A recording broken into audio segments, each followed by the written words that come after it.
तो आज की कथा तुलसी महारानी की जो है कथा इस प्रकार से है।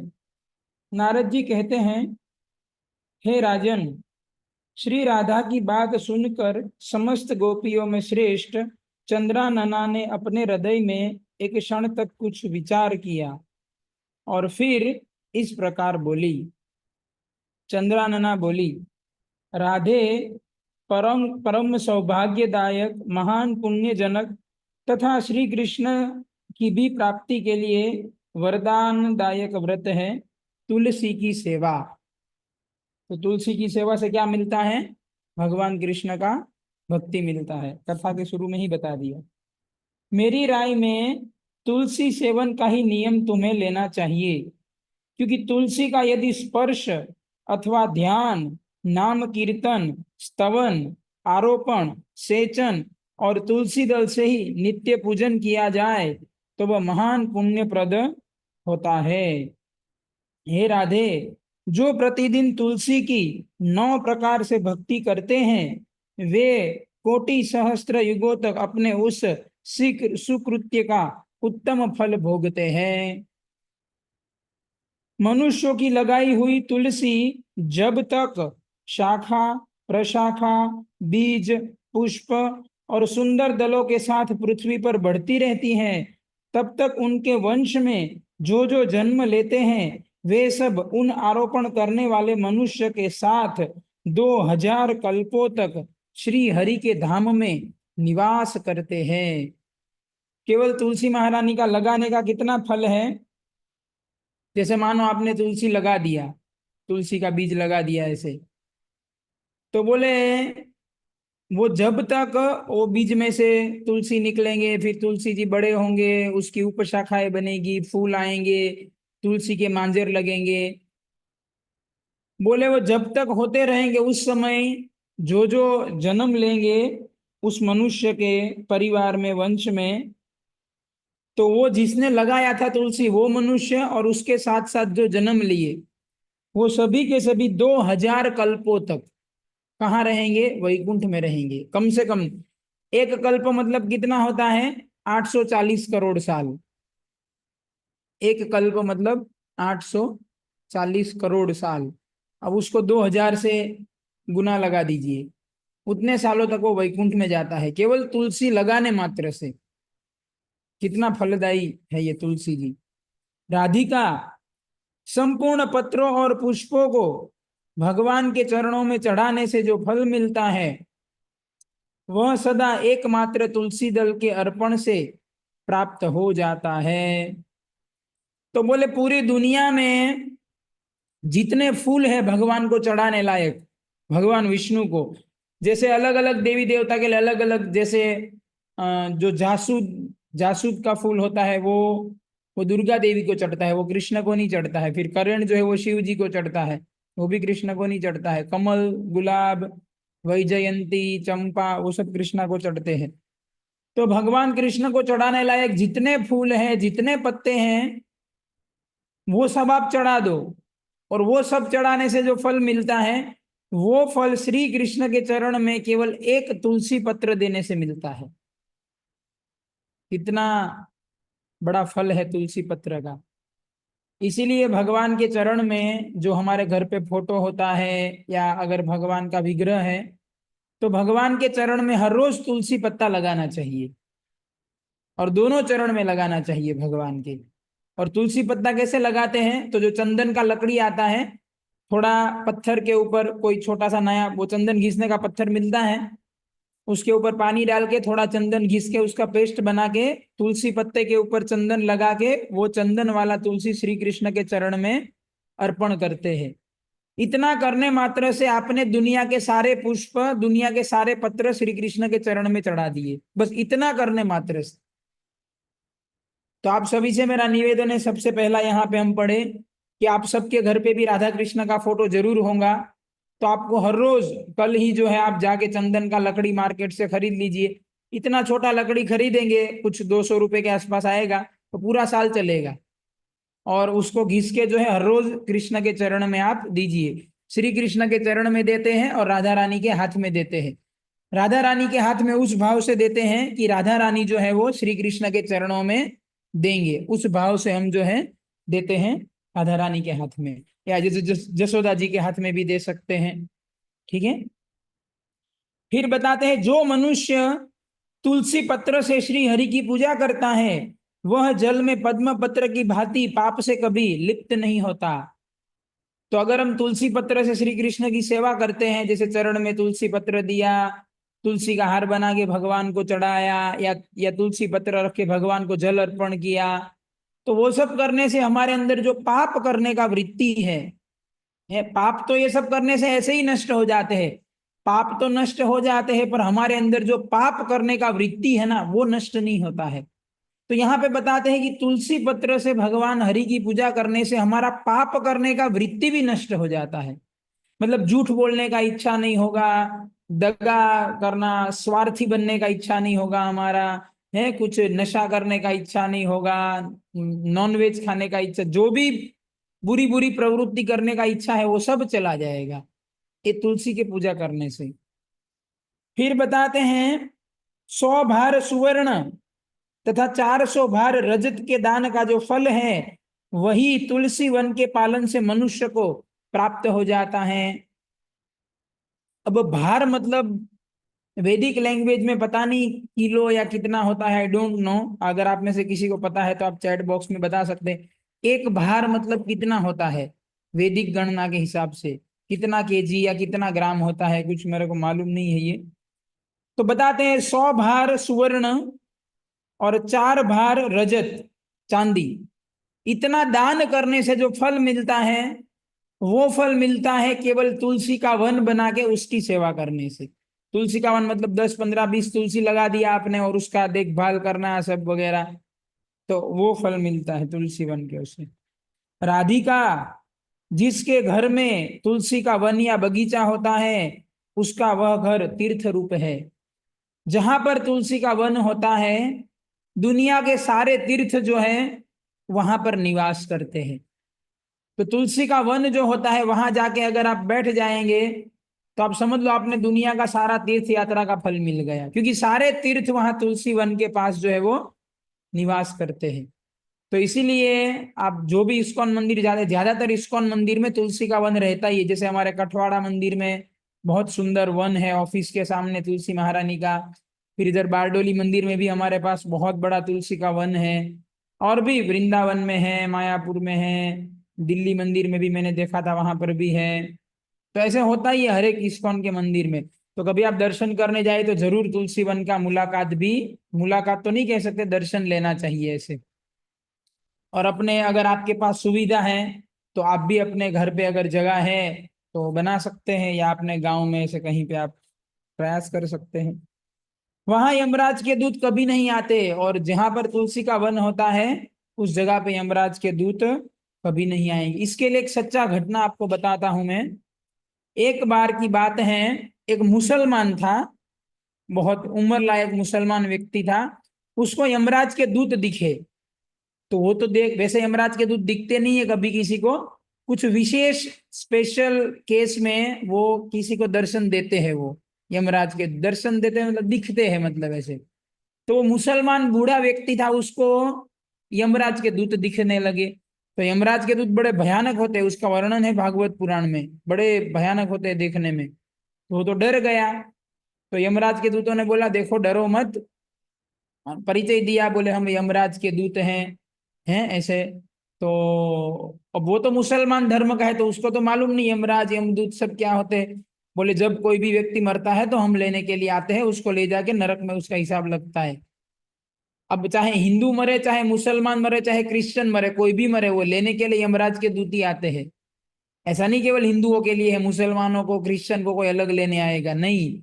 सनातन धर्म ही था 5000 साल पहले, देखा जाए तो ये सब जो धर्म है, ये सब धर्म तो अभी के आए हैं।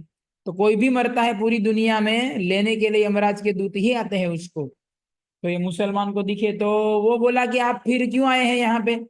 तो बोले वो रास्ता था, बोले यहाँ पर जो है अभी एक गाड़ी गुजरेगा, बैलगाड़ी, और वो जो है वो गाड़ी के अंदर जो व्यक्ति बैठा है वो इसी जगह पे पहुंचेगा तो उसका गाड़ी पलटेगा और वो गाड़ी से गिरेगा, मरेगा, और उसको हम लेने आए हैं। तो वो मुसलमान बोला ये तो मजेदार बात है, चलो थोड़ा देख के जाता हूँ। तो वो खड़ा रहा। वो गाड़ी आया, जैसे ही उस जगह पे आया, उसके बैल जो है वो भड़क गए, गाड़ी उल्टा, वो गाड़ी से नीचे गिरा, उसका सर पटका और मर गया। जैसे यमदूत ने बोला था वैसे ही हुआ। तो इससे ये भी एक पता चलता है कि हमें ऐसे लगता है मैं करता हूं, मैं ये करूंगा, मैं वो करूंगा। अरे भाई, सब फिक्स है कर्मों के हिसाब से। तुमको कब मिलना है, क्या मिलना है, कब मरना है, वो यमराज वमराज लोग सब जानते हैं। भगवान भी गीता में बोलते हैं, प्रकृति है क्रियमाणानि गुणे कर्माणि सर्वशः अहंकार विमूढ़ात्मा कर्ता अहमिति मन्यते। भगवान बोले प्रकृति सब कुछ करती है। मूर्ख आदमी सोचता है कि मैं कर रहा हूं, हम कर रहे हैं। प्रकृति सब करती है। तो डिसाइडेड था वो कैसे मरना है उसको। तो वो जो है आया। अब यमराज के दूत जैसे ही उसकी सूक्ष्म शरीर और आत्मा को पकड़ के ले जाते हैं, तो जैसे ही वो सूक्ष्म शरीर आत्मा को पकड़ने गए यमराज के दूत, तुरंत उसको झटका लगा। तो यमराज के दूत भी आश्चर्यचकित हो गए, बोले इसको हम पकड़ क्यों नहीं पा रहे हैं। यमराज ने तो बोला था इसी को लेके आना है, और ये तो पापी आदमी है, कोई भगवान का भजन तो किया नहीं पूरा जीवन। तो थोड़ा फिर यमदूतों ने फ्लैशबैक किया कि कुछ तो हुआ है इधर, कि हम इसको पकड़ नहीं पा रहे हैं। तो यमदूतों ने देखा, फिर रिकैप किया तो थोड़ा कि कैसे घटना, ये सब होता है, यमदूतों के पास ऐसा पावर रहता है, सब वो कुछ भी कर सकते हैं ये सब। तो वो व्यक्ति जब मरा था, तो मरते समय जब बैलगाड़ी से वो नीचे गिरा, तो वहां पे तुलसी का पौधा था, और मरते समय केवल उसका हाथ तुलसी के पौधे को लग गया, मतलब उसने तुलसी को छू लिया था केवल। यमराज के दूत बोले अब तो कुछ नहीं हो सकता, अब इसको हम नहीं छू सकते, अब इसका हिसाब भगवान के विष्णु दूत लगाएंगे, हमारी रेंज से बाहर हो गया ये, क्यों मरते समय इसने तुलसी को छू लिया है। तो यमदूत जाने लगे, तो वो जो मुसलमान मौल जो था वो बोला अरे आप तो बोले थे इसको लेने आए हैं। बोले लेने ही आए थे, पर मरते समय इसने तुलसी को छू लिया। छू लिया क्या, गलती से छू गया वो। बोले अभी हमारी रेंज से बाहर हो गया, अभी विष्णु दूत इसका हिसाब लगाने आएंगे अभी वो। तो वो मौलाना तो आश्चर्य, मौलाना तो नहीं, मतलब वो जो मुसलमान था आश्चर्यचकित हो गया, और बोला यार मेरे को भी तुलसी पूजा शुरू करना पड़ेगा, वरना तो मैं मरूंगा तो ये यमदात की इतने भयंकर दूत मेरे को भी लेने आएंगे। तो उसने तो घर जाके मुझे लगता है तुलसी उलसी लगा के तुलसी पूजा शुरू कर दिया होगा फिर। तो ये सत्य घटना है। ऐसा घटना साधु संत लोग बताते, ऐसा हुआ था ये घटना। तो वही बताते हैं कि जहां पर तुलसी का वन होता है वहां पे यमराज के दूत नहीं आते। जो श्रेष्ठ मानव, सर्व पापहारी, पुण्य जनक तथा मनोवांछित वस्तु देने वाला तुलसी तुलसी का रोपण करते हैं, वे कभी सूर्य पुत्र यम को नहीं देखते हैं। रोपण, पालन, सिंचन, दर्शन और स्पर्श करने से तुलसी मनुष्य के मन, वाणी और शरीर द्वारा संचित समस्त पापों को जलाकर भस्म कर देती है। हमने हमारे मन से, हमारी वाणी से और हमारे शरीर से जो भी पाप किए हैं, तुलसी को केवल स्पर्श करने मात्र से तुलसी महारानी सारे पापों को जलाकर भस्म कर देती है। स्पर्श मात्र से, स्पर्श से, रोपण करने से तुलसी को जल, अरे स्पर्श तो दूर की बात है, यहां लिखा है दर्शन मात्र से, तुलसी के दर्शन मात्र से पाप नष्ट हो जाते हैं।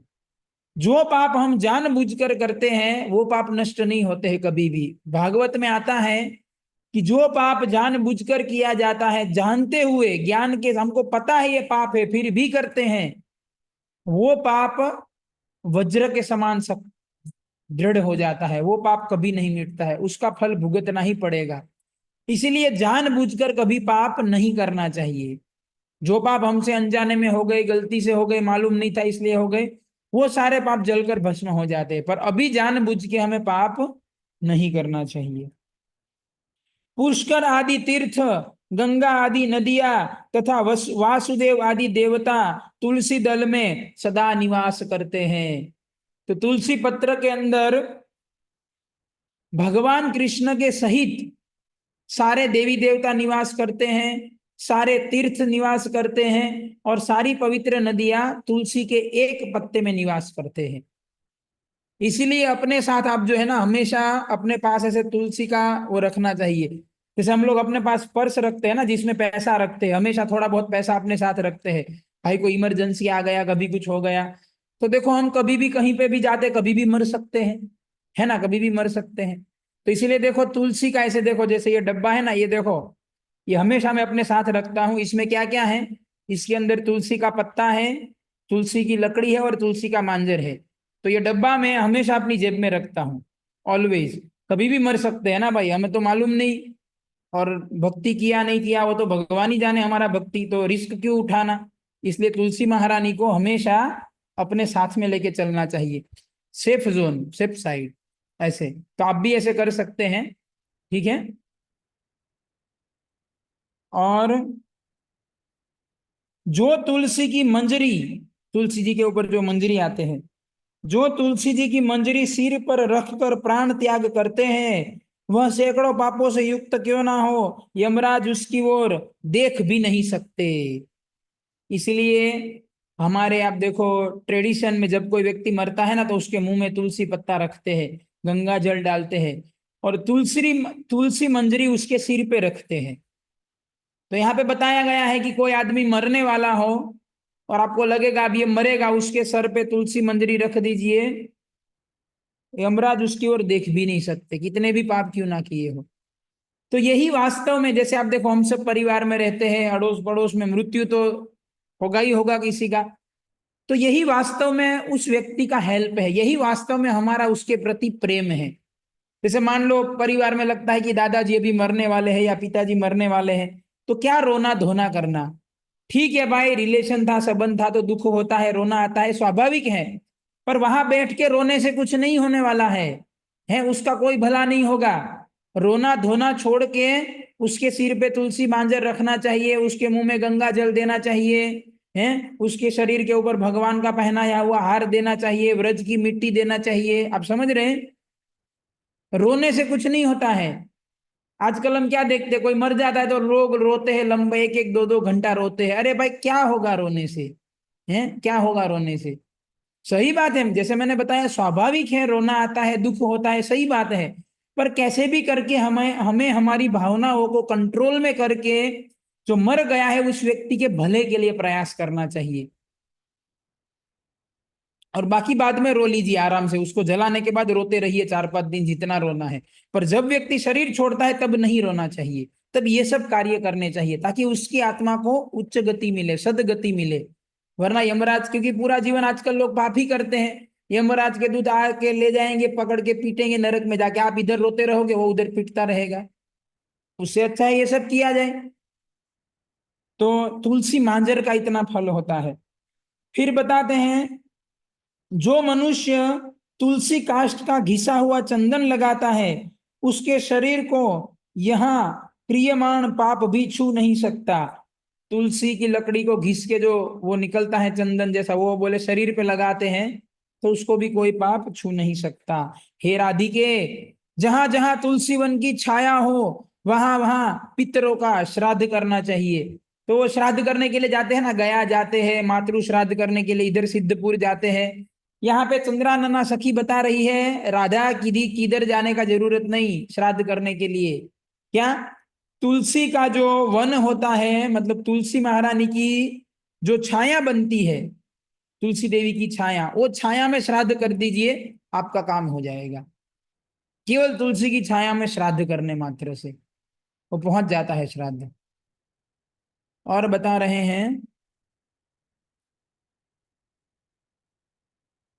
वहां दिया हुआ श्राद्ध संबंधी दान अक्षय होता है। और बोले तुलसी की छाया में आप श्राद्ध करेंगे और वहां पर उस समय जो दान देंगे आप श्राद्ध के लिए, वो दान जो है वो अक्षय होता है, वो दान का फल कभी नष्ट नहीं होगा, हमेशा उस दान का फल आता रहेगा। हे राधे, आदिदेव चतुर्भुज ब्रह्मा जी भी शांग शांग धनवा शांग धनवा श्री हरि के महात्मा की भांति तुलसी के महात्मा को कहने में समर्थ नहीं है। अतः गोपनंदिनी राधे, तुम भी प्रतिदिन तुलसी का सेवन करो, जिससे श्री कृष्ण सदा ही तुम्हारे वश में रहेंगे। तो बता रहे हैं कि राधा, ब्रह्मा जी जो है वो भी तुलसी का महात्मा वर्णन करने में समर्थ नहीं है। मतलब चंद्रानना बता रही कि मैं तो कितना बताऊंगा, है कि तुलसी वन की छाया में श्राद्ध करने से ये होगा, तुलसी दल से ये होगा, मंजरी से ये होगा। बोले मैं कितना बताऊंगी, ब्रह्मा जी को भी तुम बुला लो, जिन्होंने पूरा ब्रह्मांड बनाया, वो भी तुमको वर्णन नहीं कर पाएंगे तुलसी जी की महिमा। इतनी महिमा है तुलसी देवी की। इस प्रकार चंद्राननी की कही हुई बात सुनकर रासेश्वरी श्री राधा ने साक्षात श्री हरि को संतुष्ट करने वाला तुलसी सेवन का व्रत आरंभ किया। तुलसी महारानी की सेवा, सोचिए भगवान श्री कृष्ण की अत्यंत प्रिय श्रीमती राधा रानी, वो स्वयं जो है ना तुलसी देवी का व्रत पूजा करते हैं, तुलसी देवी का सेवा करते हैं। तो हमें तो कितना करना चाहिए जब राधा रानी कर रहे हैं तुलसी जी का सेवा। केतकी वन में, केतकी ब्रज में वन है वो, केतकी वन में 100 हाथ गोलाकार भूमि पर, 100 हाथ, 100 एक हाथ ऐसे हमारा, ऐसे 100 हाथ इतना गोलाकार, पूरा गोलाकार 100 हाथ में भूमि पर बहुत ऊंचा और अत्यंत मनोहर तुलसी का मंदिर बनवाया। तो राधा रानी ने क्या किया, पूरा मंदिर बनाया, 100 हाथ जितनी गोलाकार जगह में तुलसी मंदिर बनाया। और उसकी दीवार सोने से जड़ी थी और किनारे किनारे पद्म रागमणि लगी थी। और पूरी दीवारें जो है सोने से मढ़ दिया गया था। तुलसी देवी का वन मंदिर बनाया, सोने की दीवारें मढ़ दी, और जो कॉर्नर्स बनते हैं वहां पे पद्म राग मणि, अलग अलग तरीके के मणि होते हैं, तो पद्म राग मणि जो है वो भी बहुत प्रीशियस स्टोन में उसकी गिनती होती है, वो लगाया। वो तो राधा रानी, उनके पास तो कोई कमी है नहीं दौलत शोहरत की। वह सुंदर मंदिर पन्ने, हीरे और मोतियों के परकोटे से अत्यंत सुशोभित था, और उसके चारों ओर परिक्रमा के लिए गली बनाई गई थी, जिसकी भूमि चिंतामणि से मंडित थी। तो मंदिर के आसपास परिक्रमा करने के लिए भी गला जगह बनाया गया था। तो इससे पता चलता है कि भगवान के मंदिर की परिक्रमा, तुलसी की परिक्रमा करना बहुत महत्वपूर्ण है। आप देखो राधा रानी ने मंदिर बनाया तुलसी का, तो परिक्रमा मार्ग भी बनाया, और परिक्रमा मार्ग जो है वो चिंतामणि स्टोन से बना हुआ था, पूरा परिक्रमा मार्ग। ये तो हम सोच भी नहीं सकते ये सब। तो बहुत ऊंचा तोरण उस मंदिर की शोभा बढ़ाता था।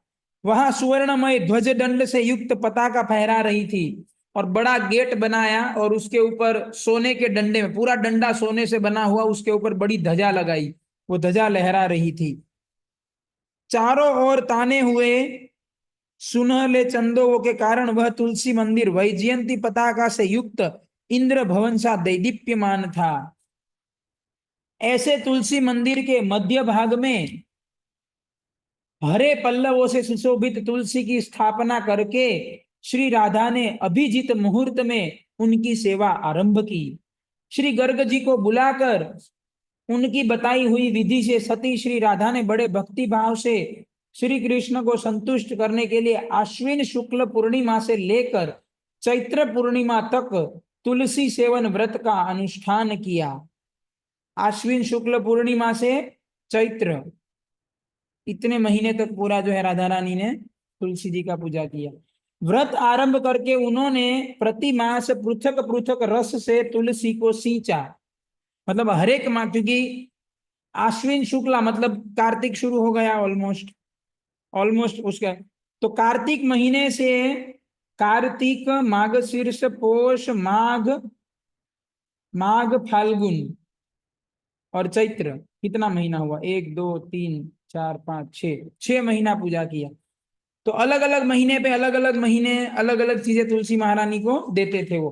कार्तिक मास में दूध देते थे, दूध मतलब ऐसे जो देते हैं ना तुलसी के पौधे में, वो कार्तिक में दूध देते थे। माघ शीर्ष में ईख का रस देते थे। पौष में द्राक्ष, ग्रेप्स, द्राक्ष का रस देते थे। माघ में 12 मासी आम का रस देते थे। फाल्गुन में अनेक वस्तुओं से मिश्रित रस देते थे, और चैत्र में पंचामृत से उनका सिंचन करते थे। इस तरीके से तुलसी जी का उन्होंने सिंचन किया। इस प्रकार व्रत पूरा करके वृषभानु नंदिनी श्री राधा ने गर्ग जी की बताई हुई विधि से वैशाख कृष्णा प्रतिपदा के दिन उद्यापन का उत्सव किया। उन्होंने 2 लाख ब्राह्मणों को 56 भोगों से तृप्त करके वस्त्र और आभूषणों के साथ दक्षिणा दी। तो व्रत का समापन कैसे किया, 2 लाख ब्राह्मणों को बुलाया राधा रानी ने, और उनको 56 भोग खिलाया, सबको, सभी ब्राह्मणों को। और उनको 56 भोग खिलाने के बाद उनको वस्त्र दिया, आभूषण दिए और दक्षिणा दिया। तो ये विधि है। हम कोई भी व्रत करते हैं तो व्रत का जो एंड होता है, मतलब व्रत का पूर्णाहुति, उसमें जो है ब्राह्मणों को भोजन कराया जाता है। और फिर भोजन कराने के बाद ब्राह्मण को वस्त्र दान देते हैं, आभूषण देते हैं और उनको लक्ष्मी धन भी देते हैं। ये विधि आप देखो राधा रानी स्वयं जो है यहाँ पर बता रही है। जैसे कल भी हमने चर्चा किया था दान के ऊपर। अब देखो, आप कोई भी कथा सुनोगे, कोई भी लीला बताओगे, दान दान वहां पर आएगा ही आएगा। क्यों? क्योंकि ये एक अभिन्न अंग है वैदिक संस्कृति का, दान करना। क्योंकि दान करने से वैराग्य आता है। हम जो है भोगों में फंसे हुए हैं, तो दान करने से धीरे धीरे वैराग्य वृत्ति आता है। तो राधा रानी ने भी 56 भोग खिलाया ब्राह्मणों को, फिर वस्त्र दिए, आभूषण दिए और उनको धन पैसा भी दिया ब्राह्मणों को। फिर मोटे मोटे दिव्य मोतियों का 1 लाख भार और सुवर्ण का 1 करोड़ भार श्री गर्गाचार्य जी को दिया। गर्गाचार्य जी मेन ब्राह्मण थे, हेड पुजारी। तो गर्गाचार्य जी को कितना दान दिया? तो बोले बड़े बड़े दिव्य मोती जो हैं, बड़े बड़े, वो कितने? 1 लाख भार, उतने दिव्य मोती दिए। और 1 करोड़ भार वजन का सोना दिया। कितना सारा दान दिया राधा रानी ने गर्गाचार्य जी अकेले को। उस समय आकाश में देवताओं की दुंदुभियां बजने लगी, अप्सराओं का नृत्य होने लगा और देवता लोग उस तुलसी मंदिर के ऊपर दिव्य पुष्पों की वर्षा करने लगे। उसी समय सुवर्णमय सिंहासन पर विराजमान हरिप्रिय तुलसी देवी वहां पे प्रकट हो गई। तो राधा रानी की सेवा देखकर हैं तुलसी महारानी जो है वहां पर प्रकट हो गए। और प्रकट होके तुलसी महारानी के रूप का वर्णन है। उनकी 4 भुजाएं थी। तुलसी महारानी की कितने हाथ है? 4 हाथ है। कमल दल के समान उनके विशाल नेत्र थे। 16 वर्ष सी अवस्था एवं श्याम कांति थी। तो तुलसी महारानी कितने साल के लग रहे थे? 16 उम्र की जो तरुणी लड़की होती है, ऐसे तुलसी देवी लग रहे थे। और उनका कलर कैसा था? श्री कृष्ण का जो कलर है ना, उस टाइप का तुलसी देवी का। तुलसी देवी गोरे नहीं है, तुलसी देवी कैसे है? श्याम वर्ण के हैं। मस्तक पर हेममय किरीट प्रकाशित था और कानों में कांचनमय कुंडल झलमला रहे थे। पीतांबर से आच्छादित केशों में बंधी हुई नागिन जैसी वेणी में वैजयंती माला धारण किए। तो जो बाल थे, बाल में ऐसे वो चोटला लगाते हैं ना ऐसे माताएं, तो वो ऐसे बांधा और वो सांप के जैसा लग रहा था। हाँ, मतलब सांप के जैसा भयानक नहीं। सांप का शरीर ऐसे कितना सुंदर दिखता है, ऊपर से देखोगे तब एकदम ऐसे, वैसे दिख रहा था वेणी। और उसके ऊपर क्या लगाया था? वैजयंती की माला तुलसी देवी ने। पर आप देखो यहाँ पर, आप देखो फिर से वैदिक संस्कृति। तुलसी महारानी ने अपना सर जो है वो क्या लिखा है? पीतांबर से आच्छादित। पीले कपड़े से वो सिर पूरा ढका हुआ था। ट्रांसपेरेंट कपड़ा था पीला, पर सिर ढका हुआ था। तो ये जो है ना, ये वैदिक संस्कृति है, स्त्री की गरिमा है ये, कि स्त्री का सिर जो है हमेशा क्या है? ढका हुआ रहना चाहिए। केवल स्त्री के लिए नहीं है ये, पुरुषों के लिए भी ये नियम है। पहले के जमाने में क्या हुआ करता था, जो क्षत्रिय होते थे ना, क्षत्रिय वो लोग क्या है, वो मुकुट पहनते थे। और जो वैश्य होते हैं वो पगड़ी बांधते थे। मतलब सिर कभी खुला नहीं होना चाहिए, पुरुष हो या स्त्री हो, कोई भी हो। जो ब्राह्मण होते हैं केवल उन्हीं का सिर जो है ना वो ऐसे खुला रहता है पूरा बिना बालों का। ब्राह्मण का या तो लंबी जटा रहेगी, वो ब्राह्मणों के लिए है। बाकी क्षत्रिय और वैश्य जो है उसका सिर कभी खुला नहीं रखते थे। और शूद्र का तो क्या, शूद्र का तो कोई नियम होता ही नहीं है। और स्त्रियां भी जो है हमेशा अपना सिर ढक के रखते थे। पर आजकल जैसे कल भी चर्चा हुआ था, कलो शूद्र संभवा, कलयुग में सब शूद्र है, तो कोई सिर ढकता, कोई सर अपना ढकता नहीं है। हैं तो ये सब संस्कृति जो है दिन प्रतिदिन क्या है, नष्ट होता जा रहा है। पर ऐसे नहीं होना, एटलीस्ट हमें ऐसा नहीं करना चाहिए। वैदिक नियमों का जितना हो सके हमें पालन करने का प्रयास करना चाहिए। गरुड़ से उतरकर, और तुलसी जी का वाहन क्या है? गरुड़ जी। गरुड़ जी के ऊपर सवार होके, गरुड़ जी के ऊपर रत्न का सिंहासन था, उसके ऊपर तुलसी महारानी विराजमान थी। तो गरुड़ से उतरकर तुलसी देवी ने रंगवल्ली जैसी श्री राधा को अपनी भुजाओं से अंग में भर लिया और उनके मुख चंद्र का चुंबन किया। तो तुलसी देवी ने राधा रानी को क्या किया, गले लगाया और ऐसे फोरहेड पे ऐसे ऐसे किस करते हैं ना, इधर चुंबन देते हैं, तो वो राधा रानी को ऐसे तुलसी महारानी ने किया इस तरीके से। तुलसी देवी बोली, कलावती कुमारी राधे, मैं तुम्हारी भक्ति भाव से वशीभूत हो निरंतर प्रसन्न हूं। हे भामिनी, तुमने केवल लोक संग्रह की भावना से इस सर्वतोमुखी व्रत का अनुष्ठान किया है। यहाँ इंद्रिय मन बुद्धि और चित्त द्वारा जो जो मनोरथ तुमने किया है वह सब तुम्हारे सम्मुख सफल हो, पति सदा तुम्हारे अनुकूल हो और इसी प्रकार कीर्तनीय परम सौभाग्य बना रहे। तो तुलसी महारानी ने राधा रानी को क्या है, आशीर्वाद दिया। और ये भी कहा, सर्वतोमुखी व्रत का मतलब ये कहना चाहते कि राधा, आपको तो कुछ चाहिए नहीं, वैसे आपके पास तो सब कुछ है, पर आपने ये व्रत क्यों पालन किया? बोले लोक कल्याण के लिए, दूसरों को कल्याण के लिए, अपने उदाहरण से सिखाने। जैसे राधा रानी ने व्रत का पालन नहीं किया तो हम कैसे सीखते? तो अभी राधा रानी ने व्रत किया तो हमें भी लगेगा ना, अरे राधा रानी ने तुलसी जी का सेवा किया, व्रत किया, तो हमें तो करना ही चाहिए। तो तुलसी महारानी वही बोल रही कि आपने सबको दिखाने के लिए ये व्रत का पालन किया, सिखाने के लिए। ये कहती हुई हरिप्रिया तुलसी को प्रणाम करके वृषभानु नंदिनी राधा ने उनसे कहा, हे तुलसी देवी, गोविंद के युगल चरणार विंद में मेरी अहेतु की भक्ति बनी रहे। तो राधा रानी ने क्या वरदान मांगा? बोले, तुलसी देवी, मेरे को आपसे कुछ नहीं चाहिए, बस कितना चाहिए कि भगवान गोविंद जो है उनके चरण कमलों में मेरी अहेतु की भक्ति हमेशा हमेशा के लिए बनी रहे। तब हरिप्रिया तुलसी तथास्तु कहकर अंतर ध्यान हो गए। तब से वृषभानु नंदिनी राधा अपने नगर में प्रसन्न चित रहने लगी। राजन, इस पृथ्वी पर जो मनुष्य भक्ति परायण होकर श्री राधा के इस विचित्र उपाख्यान को सुनता है, वह मन ही मन त्रिवर्ग सुख का अनुभव करके अंत में भगवान को पाकर कृत्य कृत्य हो जाता है। श्रीमती तुलसी महारानी की जय, श्रीमती राधा रानी की जय। तो ये तुलसी महारानी का व्रत कैसे पालन करता है, किया जाता है, राधा रानी ने कैसे किया, वो हमने आज पढ़ा। अभी कुछ प्रश्न आए हैं, और कोई प्रश्न है तो आप चैट बॉक्स में लिख सकते हैं। By worshipping Tulsi current member and previous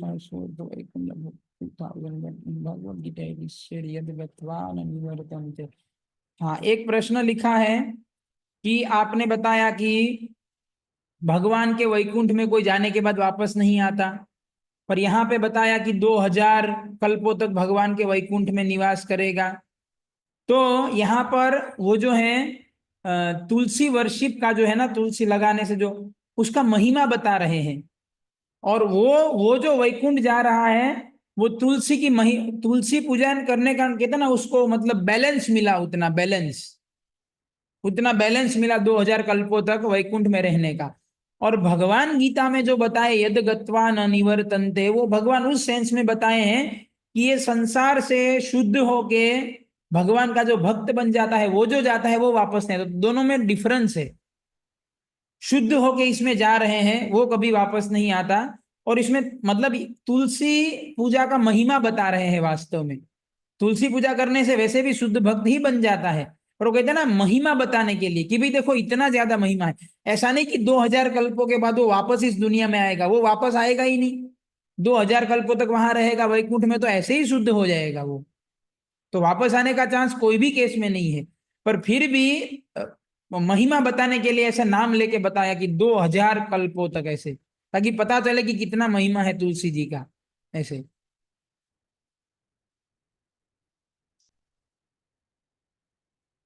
क्या क्या अपने साथ रखते हैं? हमारे तुलसी जी के अंदर तीन चीजें आता है। एक तो तुलसी जी का पत्ता, तुलसी पत्ता, फिर तुलसी के ऊपर मांजर आते हैं, और तीसरा, जब तुलसी देवी पूरा सूख जाते हैं तब तुलसी जी का लकड़ी। जो तुलसी जिंदा है उसका लकड़ी नहीं तोड़ते हैं। एक बार हमारे मंदिर में एक उत्सव था, तो तुलसी जी का हार बनाने का सेवा दिया था।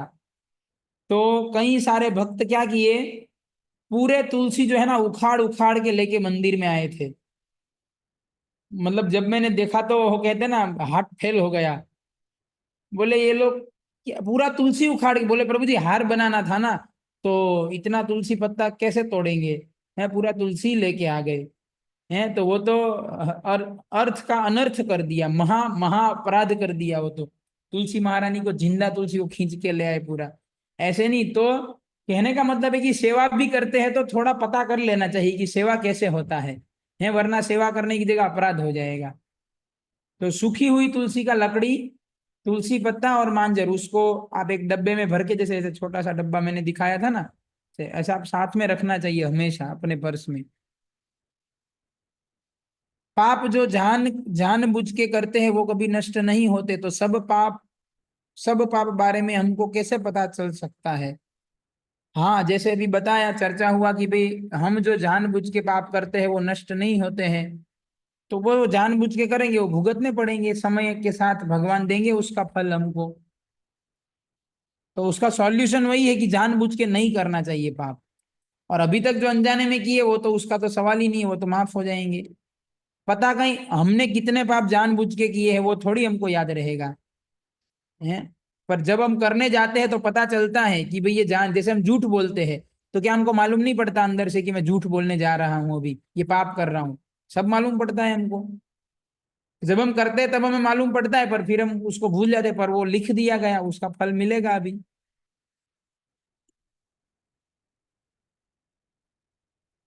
तुलसी दल कोने किए भाई? तुलसी दल मतलब तुलसी पत्ता। तुलसी पत्ता को ही तुलसी दल, दल मतलब पत्र, पत्ता होता है, उसी को तुलसी दल कहते हैं। तुलसी मंजरी फिर से दिखाइए। तुलसी मंजरी, ये तो डब्बे में भरा हुआ है, मैं बाहर नहीं निकाल सकता, नीचे गिर जाएगा सब। तुलसी मंजरी मतलब तुलसी जी के ऊपर आते हैं वो। अब इसमें तो कैसे आपको दिखेगा नहीं है डब्बे में सब ऐसे। इसमें तीनों है, लकड़ी है, मंजरी है और पत्ते हैं। और क्या था? वो मैंने बता दिया ना, वो एक प्रभु जी लिखे, रिपीट कीजिए। ये देखो, ये डब्बा है इतना छोटा सा, कोई भी प्लास्टिक की दुकान पे आपको मिल जाएगा ऐसा ये वाला। बस इसके अंदर ये ढक्कन है उसका, आप देखो ये बहुत मैंने ज्यादा टाइट किया है, अभी खुलेगा नहीं है।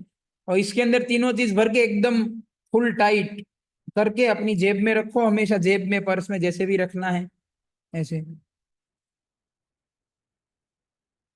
शाम को कितने बजे तक दिया दे सकते हैं? तुलसी महारानी को शाम को आप 6:30 बजे तक दे सकते हैं, उसके बाद नहीं। मतलब एक सिंपल नियम है, सुबह सूर्य उगने के बाद और रात को सूर्य अस्त होने से पहले, मतलब जब सूर्य देव होते हैं प्रेजेंट, सूर्य देव या तो सूर्य प्रकाश, उसी समय तुलसी महारानी का पूजा होता है। एक बार सूर्य प्रकाश चला गया फिर तुलसी महारानी का कुछ नहीं होता है। और सुबह सुबह हालांकि सूर्य देव तो आते हैं 6, 6:30 बजे, पर ब्रह्म मुहूर्त में भी तुलसी जी का पूजा किया जा सकता है। तो सुबह के 4:30 से लेके बेसिकली शाम के 6:30, 7 ऐसे बजे तक किया जा सकता है तुलसी जी को सेवा।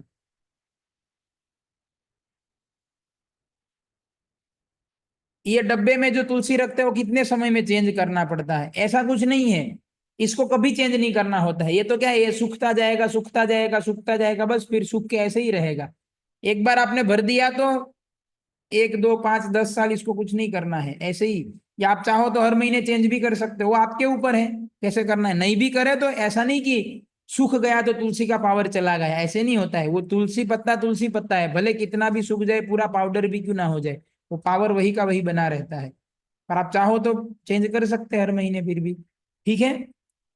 तो कल जो है हम कल कथा करेंगे दिवाली कैसे मनाते हैं, क्या भाव से दिवाली का उत्सव करते हैं। और दिवाली के दिन जो गोवर्धन लीला, सॉरी, जो दामोदर लीला हुआ था वो भी करेंगे। ठीक है। हरे कृष्णा कृष्णा कृष्णा हरे हरे, हरे राम राम राम हरे हरे। शिल प्रभुपाद की जय, कार्तिक मास की जय, श्रीमती वृंदे देवी तुलसी महारानी की जय।